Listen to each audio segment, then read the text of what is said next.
Baada ya kuumbwa kwa arshi na mpangilio wa mwanzo wa ulimwengu kuanza, Allah aliendelea kuumba viumbe vingine vya ajabu sana.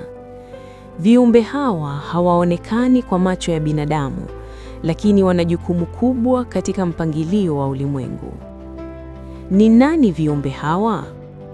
Katika sehemu hii ya 4 ya safari ya uumbaji, tutachunguza uumbaji wa malaika. Baada ya kuumbwa kwa arshi na kuwepo kwa maji katika mwanzo wa uumbaji, mpango wa uumbaji uliendelea kwa uwezo wa Allah. Katika hatua hii ya uumbaji, Allah akaumba viumbe wanaojulikana kama malaika. Malaika ni viumbe maalum walioumbwa kwa nuru. Tofauti na binadamu na majini, malaika hawana tamaa za kibinadamu. Hawali, hawanywi, wala hawafanyi dhambi.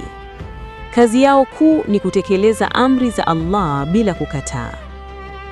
Mafundisho haya yanapatikana katika Qur'an, ambapo tunaelezwa kwamba malaika ni waja wa Allah wanaotii amri zake kikamilifu.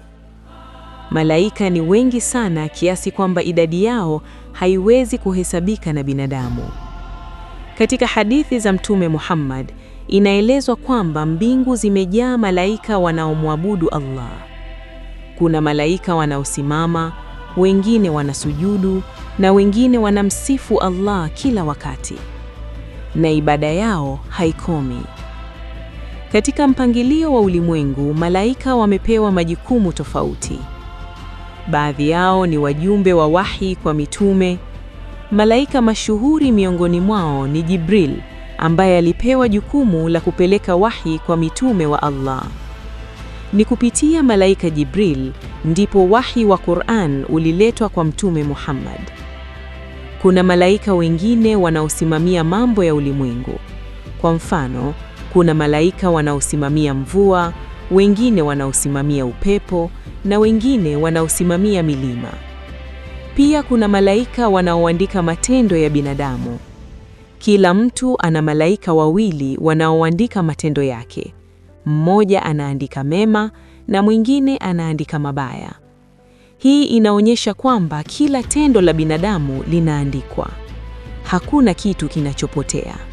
Katika maisha ya kila siku, malaika wana jukumu muhimu sana katika mpangilio wa ulimwengu. Wao hutekeleza amri za Allah katika kila sehemu ya ulimwengu. Wanasimamia matukio ya asili, wanasimamia maisha ya viumbe, na pia wanasimamia matendo ya binadamu.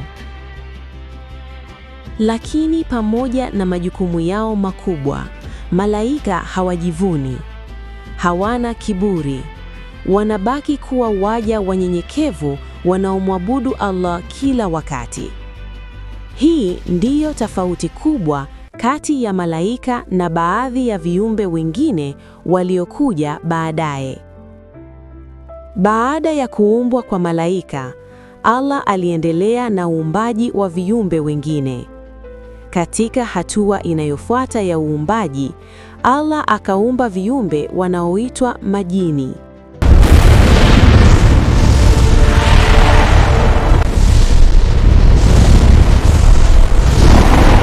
Majini waliumbwa kwa moto usio na moshi.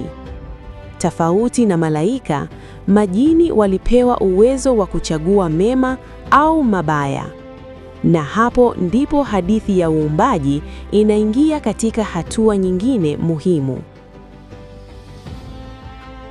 Katika sehemu inayofuata ya series hii, tutachunguza uumbaji wa majini na mwanzo wa maisha yao kabla ya kuumbwa kwa binadamu.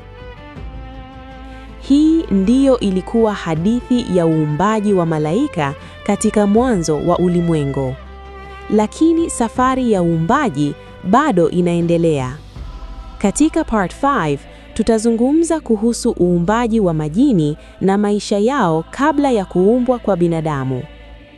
Usisahau kusubscribe ili usikose sehemu inayofuata ya series hii.